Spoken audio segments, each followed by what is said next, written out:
All right, so let's discuss Purim, my dear friends. In order to get to Purim itself, before we get to Megillat Esther, which is going to be the themed book of our entire semester, we have to do a little bit of background story. And the background story is really important to understand because Megillat Esther, the book of Esther, the book was written by Mordechai and Esther. At the end of this long story, although it's going to take, I don't know, when they read this book in the synagogue, I don't know, 20 minutes, 25 minutes, the story itself takes decades to get through. And there's a background story that is not in the Megillah, okay? So we have to get that story down. And we're going to have to go quite far back in order to do that, okay? We're going to go back to Yaakov Avinu. I mean, we can go right back further than that, but Yaakov is a good starting place. Jacob, Yaakov Avinu. Let's meet him and let's see what he has to say. So we're starting with Yaakov. Yaakov, we know, his name was given an additional name, which was Yisrael. Okay, Yisrael. And he found himself leaving Israel. He left Israel to escape his twin brother, whose name was Esav. Very good. Who said that? Fantastic. Okay. So he left, and he went to a mountain to pray and to sleep on that mountain. Does anyone know what that mountain was? What? Not Har Sinai. Har Sinai is outside of Israel. This mountain is inside of Israel. He hasn't left yet. He's on his way out. Yeah. Har HaMoriah, which is where his grandfather Avraham brought his father Yitzchak as a korban. The Akedah happened on that mountain. That mountain is going to be the future site of the temple in Jerusalem. Har Habayit, okay? The Beit HaMikdash is going to be built on that mountain. First, second, and God willing, the third. Are we good? So he gets to this mountain. And on this mountain, he falls asleep and he has a dream. And in this dream, he sees a sulam, a ladder. And on the ladder, he sees what? Going up and down. Angels. Angels in Hebrew is melachim. Angels going up. Olim v'yordim. Going up and going down. He saw 4 angels. 4 melachim, angels, ascending and descending. Why is that unusual? He's having a dream. It's a prophetic dream. It's a nevuah. It's a nevuah. By the way, you can take notes in either book or online. I don't care. Just make sure you take the notes down. He has a dream and he sees 4 angels going up. Each one of these 4 angels is important because they represent. Very good. The 4 exiles. When did I tell you that? We did it when we spoke about Hanukkah. Oh, I did. Very good. That's very good. So he saw 4 angels going up and going down. These 4 angels are going to represent 4 galuyot, 4 exiles that the Jewish people, Yaakov's descendants, are going to go through. Okay? So he sees 4 angels going up. That's why he saw them going up, right? Because they're going to take the Jewish people and kick them out, go up, right? And he sees them going up, and he realized that each one of these angels is going to represent a different time the Jewish people were kicked out of Israel. And these are their nations controlling angels. Every nation has a malach, an angel that represents it. Okay? Are we good so far? The first angel represents the first of the 4 exiles, which is? Nope. First is Bavel, Babylonia. And the person who was in charge of Bavel was Nebuchadnezzar. Okay? And he's going to destroy the first temple that was built by King Solomon and stood for over 400 years. That's Galut number 1. Numero 1. The second angel he saw going up and going down was the angel of Paras, or actually it's Madai, actually, the medium one, and Paras. Madai and Paras. This, by the way, is the transition from Bavel to Persia. The Purim story we are going to discuss takes place over here. That is a terribly drawn dalet. The median, the Madai, and Paras.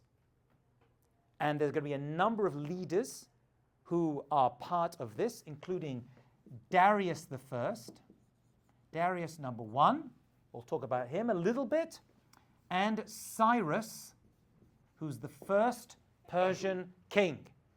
So when you go to Great Neck, they love Cyrus. My dad. That's his name? Yes. Wow. I'll tell you something very interesting about him. He was Kurosh, right? They love him in Persia. He's the first Persian king. We're going to see he was a very good man. He was a very powerful king. And Isaiah the prophet, chapter 45, I was going to mention this, but since you mentioned it, Rich, I've got to mention it, describes him as Mashiach Hashem. He describes him as Mashiach. The word Mashiach is a Jewish king, right? How can he call him Mashiach? What does the word Mashiach actually mean? A great leader. A great leader. Jewish, or in this case, a non-Jewish leader. And he said, you know what, the Jews, right, can go, and but I think Darius was his father-in-law, right? Darius was Median, and Cyrus was Persian, and he said, you know what, the Jews can build the temple, let them go back, and then someone else took over, whose name was Achashverosh. Now you don't want that name in your family, right? Xerxes, and he's going to take over from Rachel's father, Cyrus, and he's going to be like, no more. That's going to be the Purim story. So all this action is happening before we get to the opening scene. And the opening scene of Megillat Esther, my dear friends, is only going to make sense. Only going to make sense if you understand what was happening before, and I'm going to tell you more about that a little bit later. Let's just go through the thing. Number 3, we're not going to talk about this semester. That was last semester, and that is the Yavan, the Greek exile. Okay, that's the Greek exile that happened about 200 years into the Second Temple, because over here, after this story of Purim, they allowed the Jews to go back and build the second Beit HaMikdash, which they did. Most Jews did not return. So that's the Greek exile. That's the whole Hanukkah story. So Hanukkah appears after Purim. Good? Is this new information for most of you? Is this like, yeah, are we getting some good stuff here? Okay. Finally, we get to the 4th exile, which we will, I think discuss in this semester. We're going to discuss this one over here. This is Edom, also known as Romi, and this is the final exile. This is the destruction of the temple by Titus, and it's the Romans. It's the Roman exile. Okay, this is Rome. They destroy the second Beit HaMikdash, and they disperse the Jewish people throughout the entire world. Okay, so this semester, we're going to talk a little bit about Bavel, because this guy got the ball rolling. Talk about Paras, because that's the whole story. We're not going to talk about Greece, because that's Hanukkah, it's another discussion. And we are going to talk about the destruction of the Beit HaMikdash, because that's Tisha B'Av. And this is a festivals class, so you're going to know your festivals. Any questions so far? Have you learned something already? Then it was worth you being here. That's why I'm paid the big bucks. I'm not actually. I have other jobs to help me do that. Okay, Baruch Hashem. Great. So Yaakov has this dream, and he sees these angels going up, and the rungs on this ladder amounted to the amount of years we would be in each one of these exiles. Okay, the rungs were this was 70, this was 53, I think, 130, and this one just went on and on and on and on and on for a long, long, long, long time. All right? So he knew. Why was Yaakov shown this vision? Why not his grandfather Abraham or his father Yitzchak? By the way, these are not rhetorical questions. I'll take answers. Rachel, I see you're very excited about this. Little Persian girl from Greenwich, I'm very excited about this whole Purim story. Because Yaakov's children were the ones that went into exile. Precisely. It was only Yaakov's children that went into exile. What, Avram's children all didn't go to exile? No. He had a son called Yishmael. He's not part of this. His descendants aren't part of this. Yitzchak had a son called Esav. He wasn't part of it, right? So had Avram had this vision, Yishmael and his descendants would be like, hello, we also get to be redeemed. We're also part of this exile, and we're going to go back to Israel, get our land back. No. It's not your land. The land of Israel belongs to the Jewish people, and only the Jewish people, contrary to what most people are saying on the internet right now. Okay? Are we good? So Yaakov was the only one. That's why his name became Yisrael, and that's why we are called the Bnei Yisrael. The children of Israel means this. It doesn't mean the geographical location. It means this group over here. Good? Wait, rather than geographical location, it means what? The Jewish people as a whole, the children of Yaakov. So it means Yaakov. It means Yaakov, yeah. His name was an additional name. It wasn't replaced. He's still called Yaakov. Yisrael is considered a higher level name. Yaakov was more the physical aspect of who he was, and Yisrael represents a higher divine spirit that was added to him. Yep. Are we good? Yeah. We have a lot to do today, so I need you to, this is all introduction, by the way. Okay. Let's jump forward a little bit, okay? Because we're going to have to get to meet another person who is actually going to appear as a hidden character in Megillat Esther, and according to one opinion, dies during the story.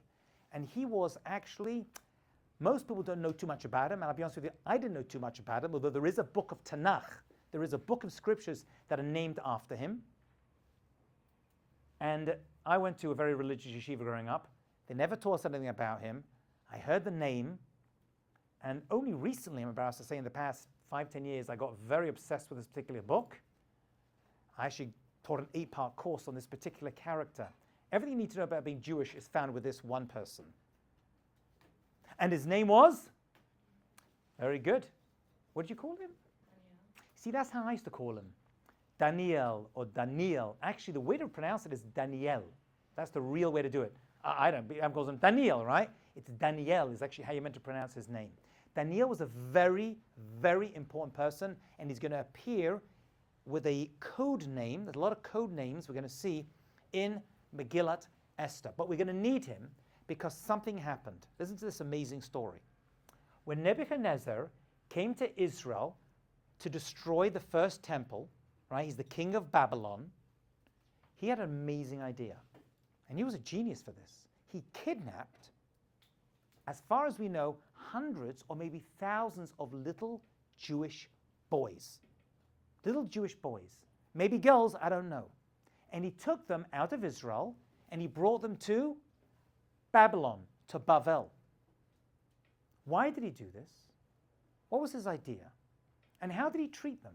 How do you think a king like this, who destroyed the temple, who destroyed our holy Beit HaMikdash and probably killed thousands of people, why is he kidnapping little boys? Yeah. Maybe to create an army? So I would have thought to create an army. But then, you know what? Let's be honest. Jewish boys create an army. Maybe start a law firm, right? Maybe start an accounting practice. You know what I'm saying? He had a different idea. What was his idea, Mor? I'm thinking maybe something psychologically to make the kids hate or don't like their people. So I tell you what he did. He kidnapped them in order to use them and use their brain power. He said, these Jews are smart, right? They take education seriously, we always have. So he took them and said, I'm going to train these children to become my advisors. And he gave them the best food, the best accommodation, the best teachers. He treated them really well. By the way, that's smart. You don't kidnap children, right, and adults and stick them with tunnels like these idiots Hamas. What you do is you're like, wow, let's use them. It was a brain drain. That's what he did. And we don't know who any of these boys are except 4 of them. And the 4 we do know were Daniel, who's the main one. And Daniel, we're told, had 3 best friends, whose names were Hananiah,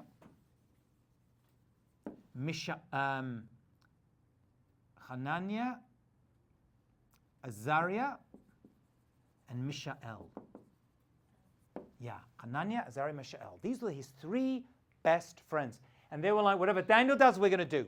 And Daniel said, I'm going to stay here.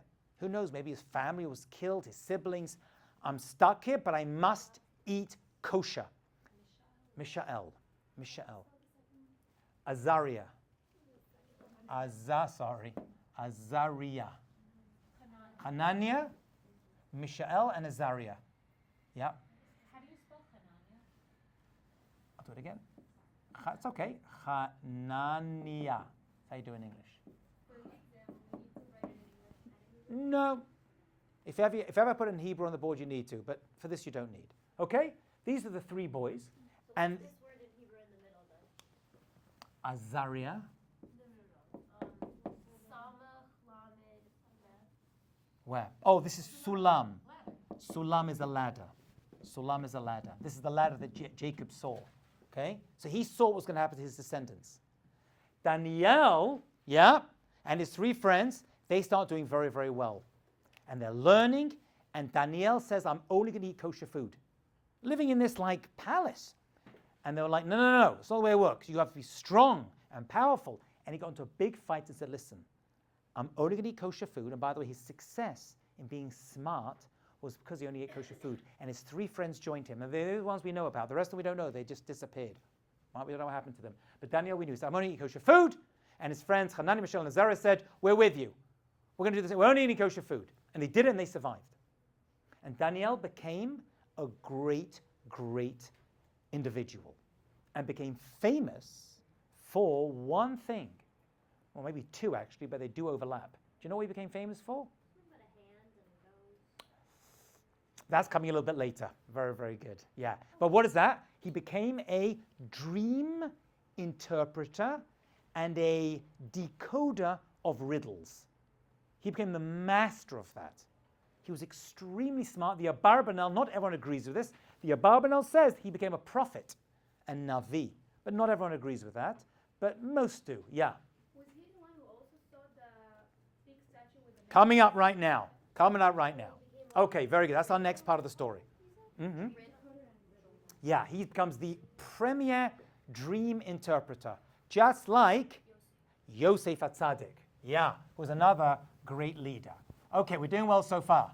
We're nearly at our story. I just have to add a couple more pieces to connect it all together. So now, we have Daniel. He's in position. Nebuchadnezzar goes to sleep one night and has a dream. Okay? And in the dream, he sees a statue, a big, massive statue. This is the dream of Nebuchadnezzar. Okay, and he sees this statue in this dream. Okay? He's going to have a couple of dreams, but this is one I'm going to speak about. In this dream, he sees a statue made of 4 metals. The head, and this is all relevant, by the way, I'm not just like giving you stories here. The head in this dream was gold. The torso was silver. The body, the lower body, the legs, I guess you could say, and thighs were made of copper. And finally, the feet were made of iron. And he said, what is this dream? And he couldn't get it out of his head. And he saw this big statue that was there, and bad things happened to it, and he starts to freak out. So he brings all his interpreters and says, you better tell me what this means. No one could answer. What do they do when the king says, what's this all about? And they're like, we don't know. What does he do to them? Off with their head. He kills them all. He kills them all. And then he hears there's this little Jew boy by the name of Daniel, who's a genius. Kid's a genius. And he's part of this original kidnapping that you did when you had all these little boys trained. And they said, bring me Daniel. Now he must be terrified because he gets it wrong. He doesn't give a good interpretation that he likes. He knows he's dead. It's like Yosef and Paro, right? Same thing. Same thing. You had your hand up?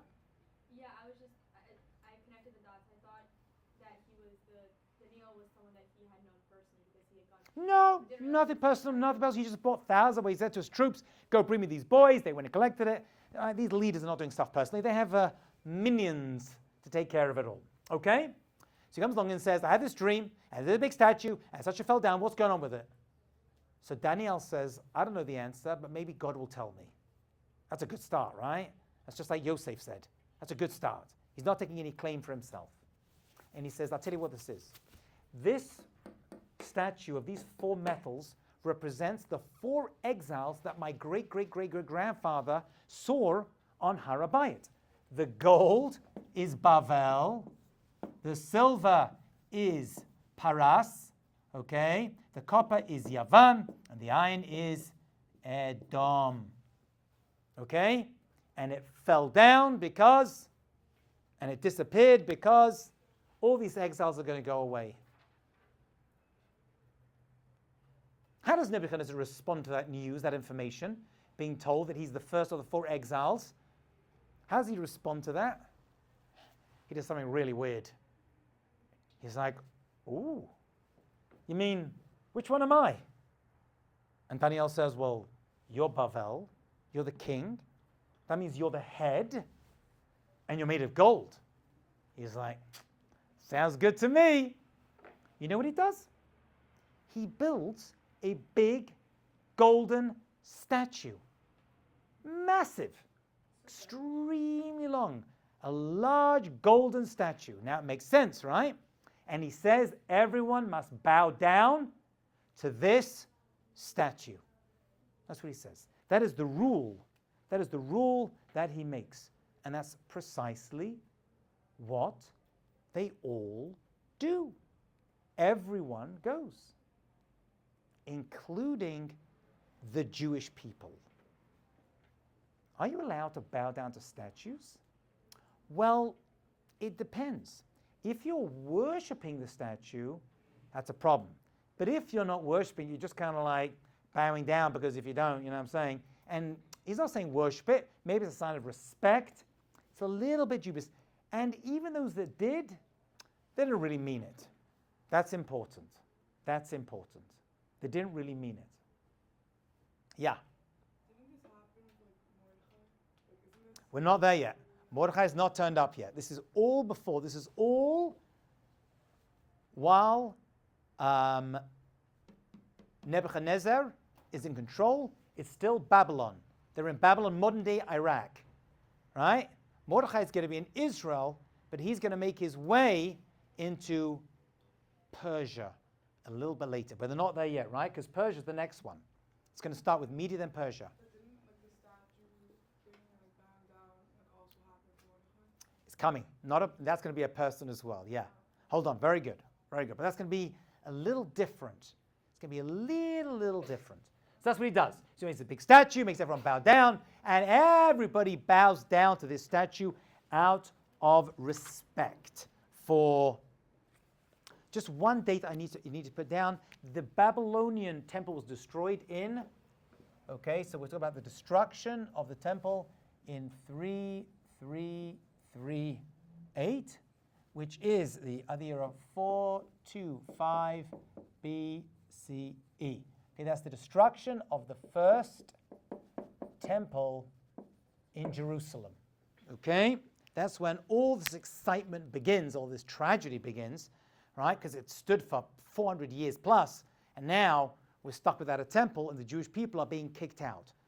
And Yaakov was told that, and Daniel was told that. By the way, just as a side point, but Yaakov and Daniel are the only 2 people in history who knew when Mashiach was coming. They saw all 4 exiles and the Geula, the redemption from all 4 as well. That's the information they were privy to. Okay? Actually, Daniel encoded part of it, they say, inside the book of Daniel. Inside there, you'll see hints to Mashiach's arrival.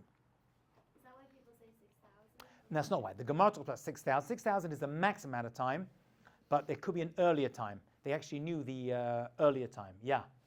So was this conversation between Daniel and Nebuchadnezzar before he destroyed the Beit HaMikdash? No. He destroys, kidnaps the boys, goes to Bavel. He's in charge. He takes all of the stuff in the temple. This is important. You don't just like destroy it. You're not stupid. You take all the gold and all the silver and all the tapestries and all the outfits, and he schleps them out schleps them out into Babel. So Babylon becomes the kingdom, the main kingdom. Yes, Mira. What does the 333 and 8 indicate?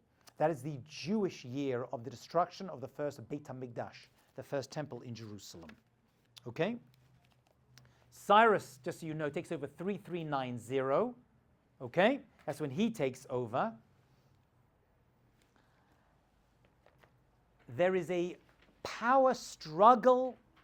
This is beyond the course that we're doing this semester, but eventually it goes to Darius destroys the Babylonian Empire. He takes over, and then his son-in-law Cyrus, who's Persian, the first Persian king, he takes over, and all the action, the power base, moves from Babylon to Persia, including the great throne and all of the money and gold and silver. This is important, you're going to see soon, moves to Persia, to Paras, Persia, and that is when we're going to meet the king who's going to take over from Cyrus, and his name is Achashverosh. That's not his name, that is a title. That's a title. Achashverosh is going to, Xerxes, they say, is going to take over in the Jewish year 3392. So 3392, Achashverosh takes over. He takes over 3392, and then in 3394, which is the third year of his reign, because we're going to include that year, 234, Achashverosh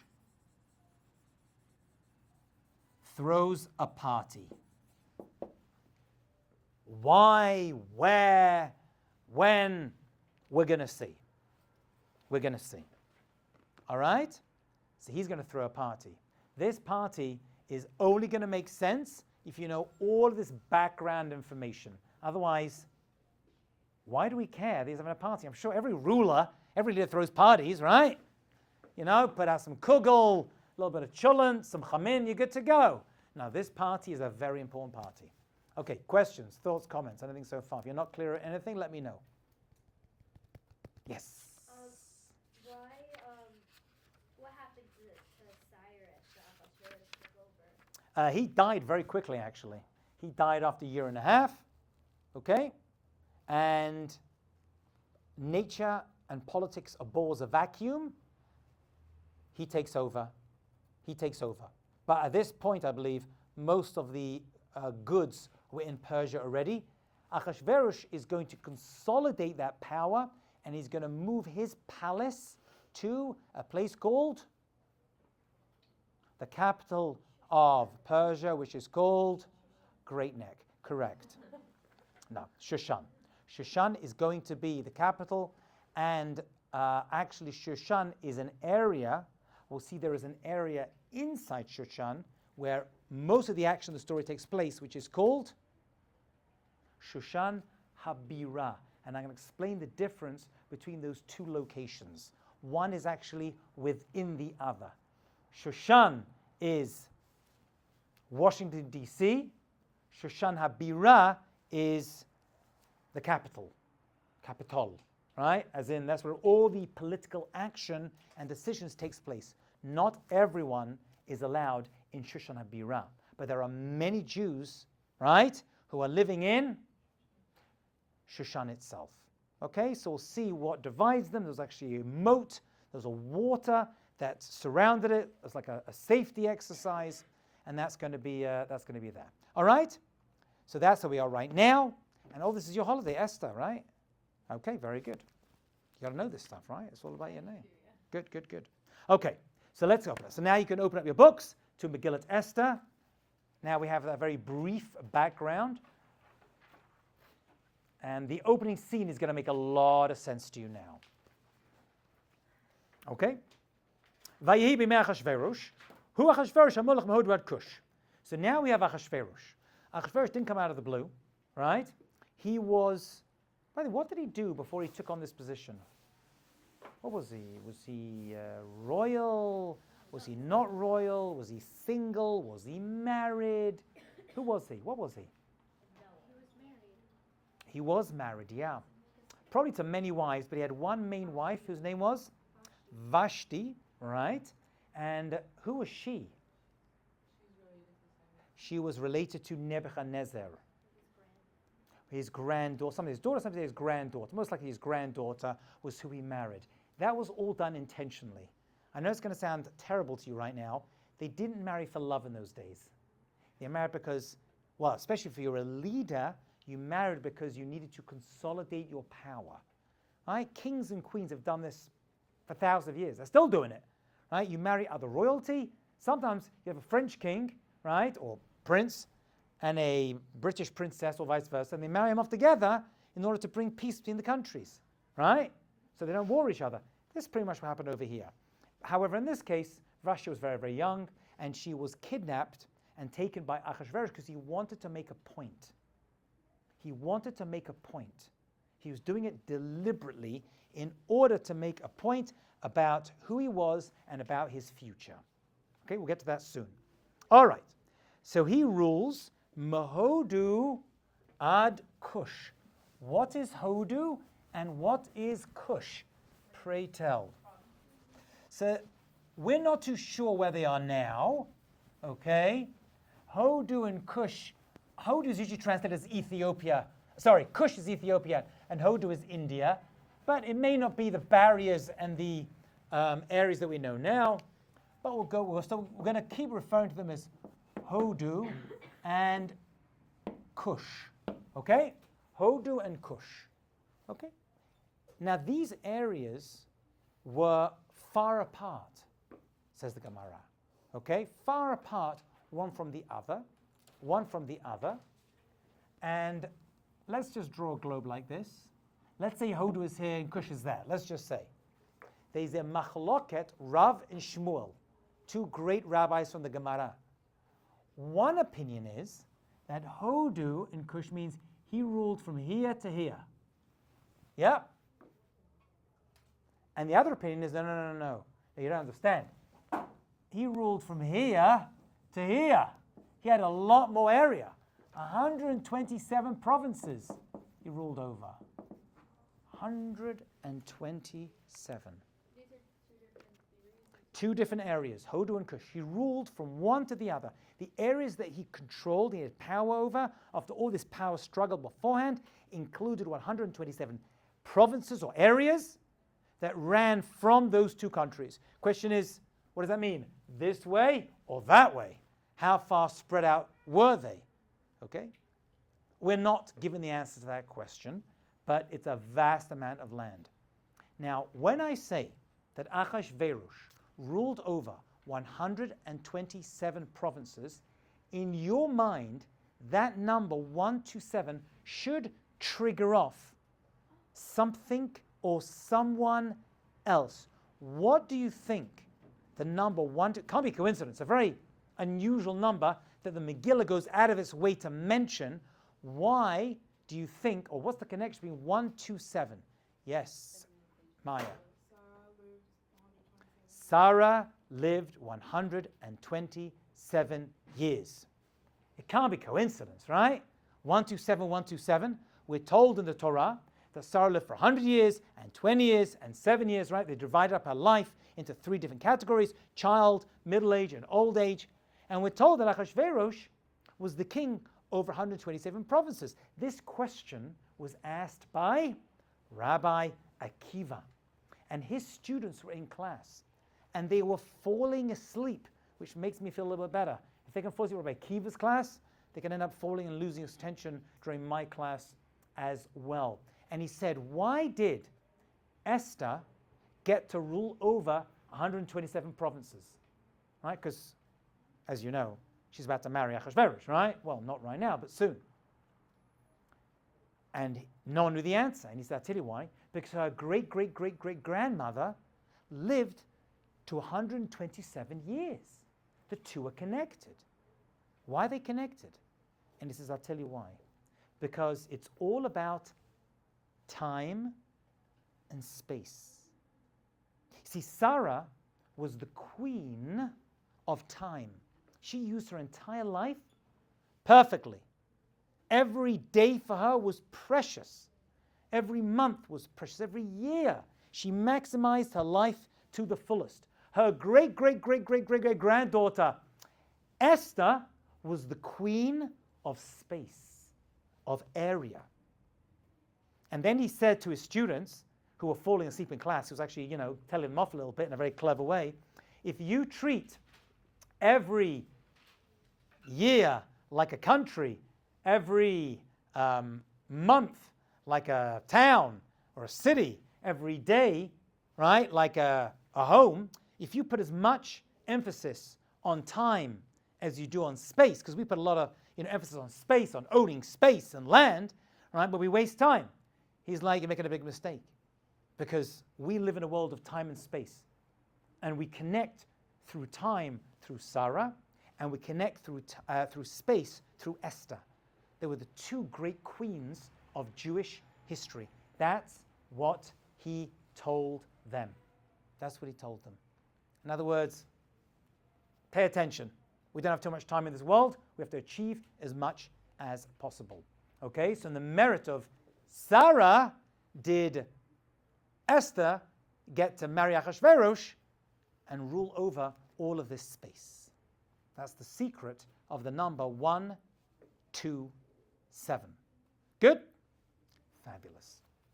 So that is Ahasuerus. Look at second verse. B'yamim mehem, keshevet hamelech Ahasuerus al kiseh malchuto.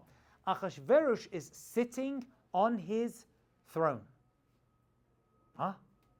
Well, where else is he going to sit? On his couch? His sofa? Why are we told sitting on his throne? What does that mean? Sitting on his throne. Like presiding over court, holding court. Okay, it could be. Presiding over court.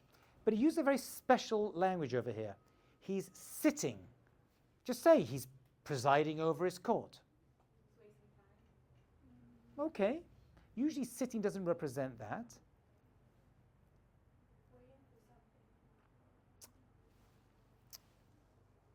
He wasn't waiting for something. Well, actually, you're right. He was waiting, and that something happened already. Like he's comfortable in his reign. Yeah. Comfortable. Very good. Yeah. More, you going to say the same thing? The sukkah, when we said Leshevet means to be. Very good. Very nice. More. I'm very impressed. When you say Shev Sukkah, that means you now are comfortable, and you make this into your permanent home. Excellent. Hekesh. Very nice. Kol hakavod. Sitting means I'm now comfortable. That's why it's yeshiva, right? Because you're comfortable. You're sitting, you're learning Torah. Okay?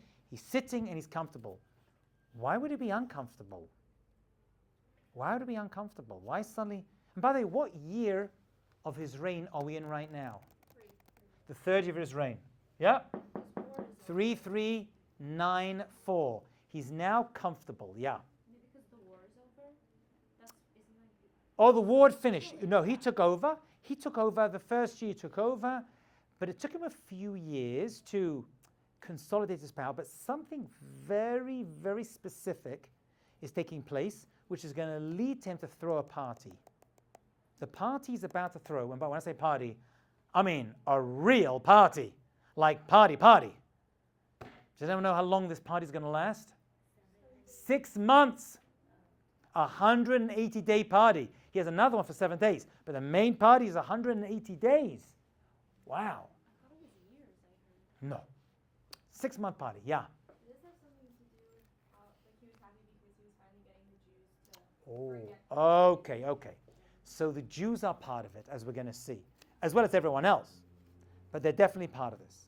You see, if you remember, it was a known thing from previous kings and leaders that the Jewish people would be in exile.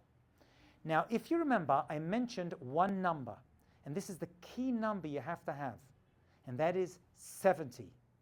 70.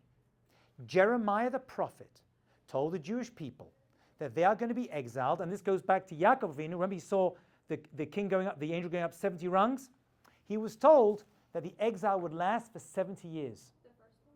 Yeah, 70 years. And after that, the Jewish people would go back to Israel, yeah? He turns around and is like, whoa, wait a minute. According to my calculation, it was a miscalculation. But according to his calculation, the 70 years were up.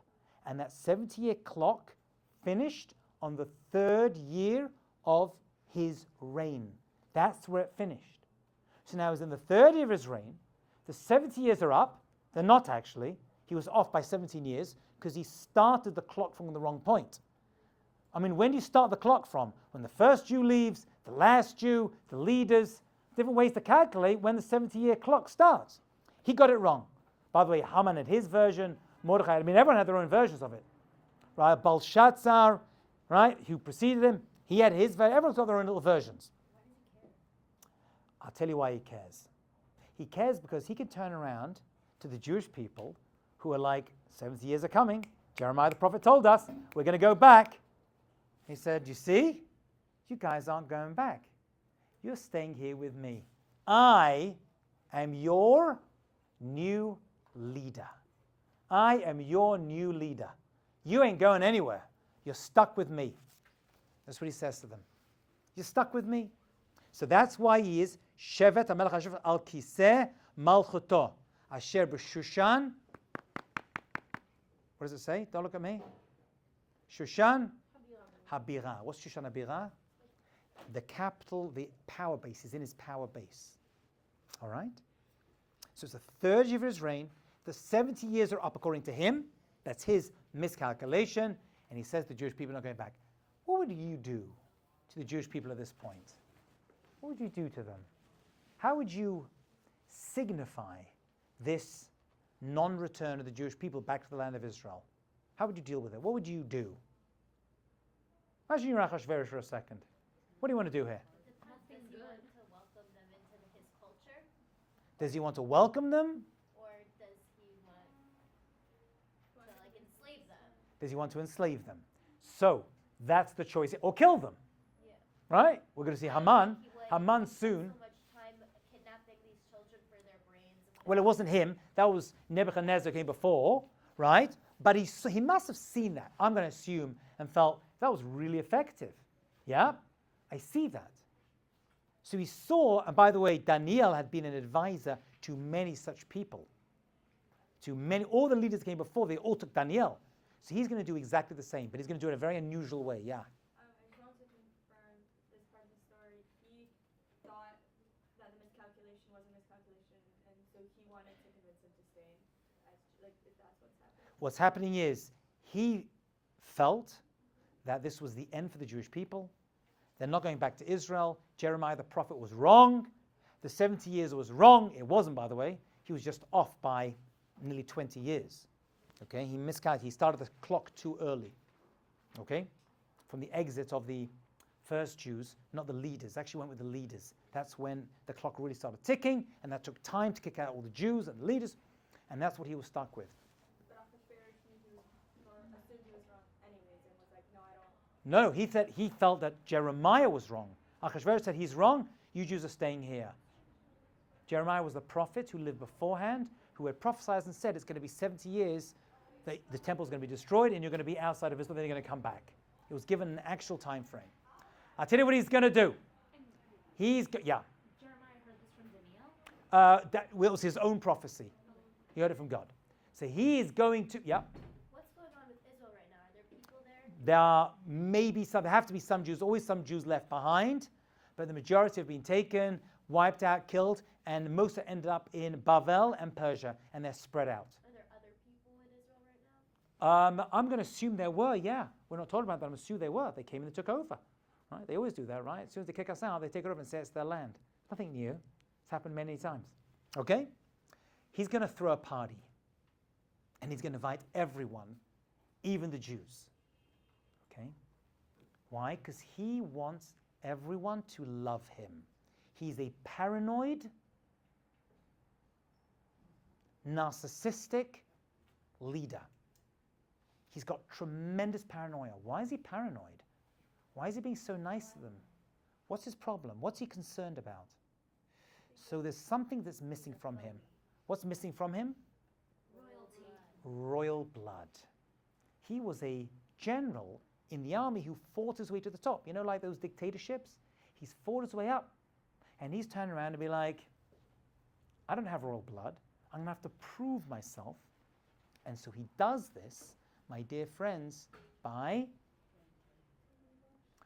being nice to the Jewish people. And that's how many, many societies begin. That's how Pharaoh started with Joseph, right? They're nice to the Jewish people. And eventually they're like, you know what? We're greater than you, and they hurt us, they kill us, and they kick us out. But at this point, it's all going very, very well. So he throws a party. And this party is very, very, very lavish. And he's going to invite everyone to see his wealth that he has. Okay? That's what they do. They show off all their money. Like the White House party, right? They're not putting you in some little basement. They're giving you the best place with the best stuff. Esther, you okay? Yeah, I'm just looking for my phone. I'm sorry. Okay. So he is... You didn't found it? No. Okay. Okay. So he is going to make a big, beautiful, amazing party, and he's going to decorate it amazingly, and he's going to dress up. And we're going to see that the dressing up he does is going to be one of the themes of all of Megillat Esther. People getting dressed up. This is the first one. This is the first one. We're not told explicitly who he dressed up as, but we are told because the word is encoded. And I need you, please, to look at verse 4. And if you look at verse 4, it says, Baroto et osham kavod malchuto. He wants to show that he's royal and he's rich, right? He's proving himself, right? Because he's a nothing. Vet yakar tiferet gedulato.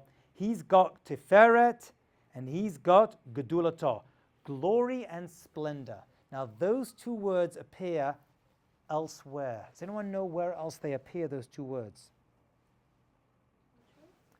Tiferet, gedulato. They appear in the Torah when describing what part of the Beit HaMikdash? The clothing of the Kohen Gadol. He dresses up as the high priest. So the first time we see someone dressed up, they dress up as the Kohen Gadol, the high priest. Yep. Dressed up as the high priest, as the Kohen Gadol. The Big Day Kahuna, they're called. Where did he get that from? Where did he get the clothing of the Kohen Gadol? Right. Nebuchadnezzar took it when they destroyed the temple. Right. Then the guy took it over for him, Belshazzar.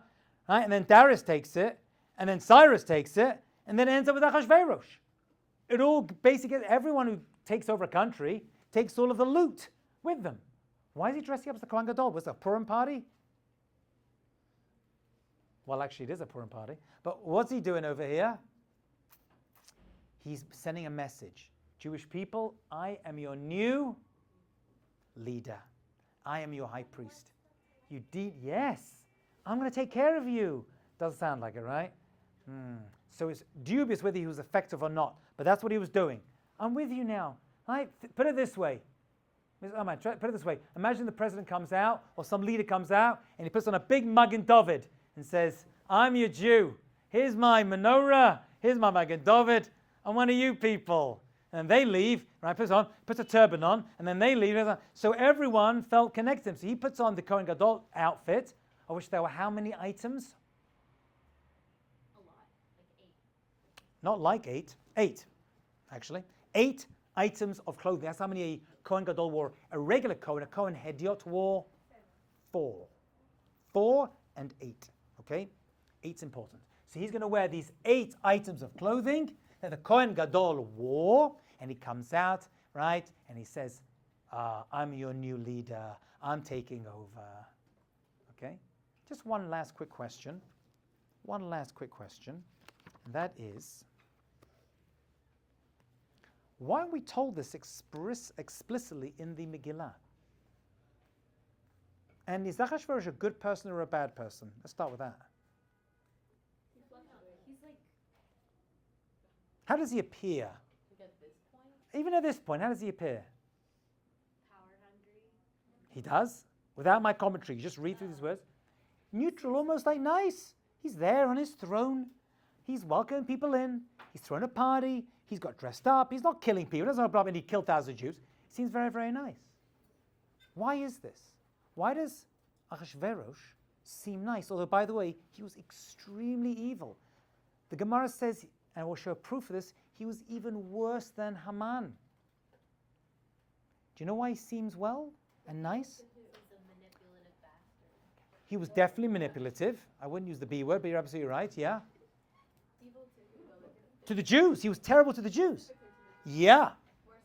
Worse than Haman to the Jews. I'm going to prove it to you later on. But he doesn't seem that way right now.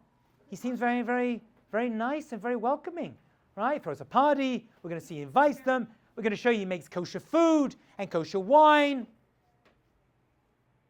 Why does he seem so nice? What do you think more? it's an answer, but also a question. Did the Jewish people thought that he was nice at the time? Because if so, we know that Esther and Mordecai wrote it. The so they Jewish wanted people, to very good. So the Jewish people were aware that he was manipulative. They understood he was a complete meshugana, right? They realized that. However, at the end of the story, does he live or does he die? He lives. That means he gets a copy of Megillat Esther, right? And he opens it up, and he's going to be like, you can't describe me as a bad person, right? So he's depicted the entire shadow. Now the rabbis are going to hint in the story how bad he was. And this is one of the little hints we're given, right? But if you just read it, he seems like a really nice, reasonable guy. Because this is not a story of redemption. We're not redeemed, i.e. Achashverosh is dead and we'll go back to Israel. It's a story of survival, of physical survival. That's what this is a story of. And at the end, he's still alive. And by the end, he's still going to be married to Esther, by the way. So he could not look bad. So throughout the entire story, he's going to look like a really nice... That's people think Achashverosh was like, oh, what does he know? It's not his fault, right? He was manipulated. He wasn't. He was, you don't get that kind of power unless you're a complete genius. He understood exactly what was going on. He knew all the dynamics. He just appears like a nice guy because if not, they couldn't make him look bad because he gets his own copy. This was written while he was still alive. That's why he appears that way. So the rabbis, Mordecai and Esther specifically, go out of their way throughout the story. You're going to see, and I'm going to point it at you every time, to make him look like a chill guy, a half-decent person, being taken advantage of. Okay, we shall stop over there, dear friends.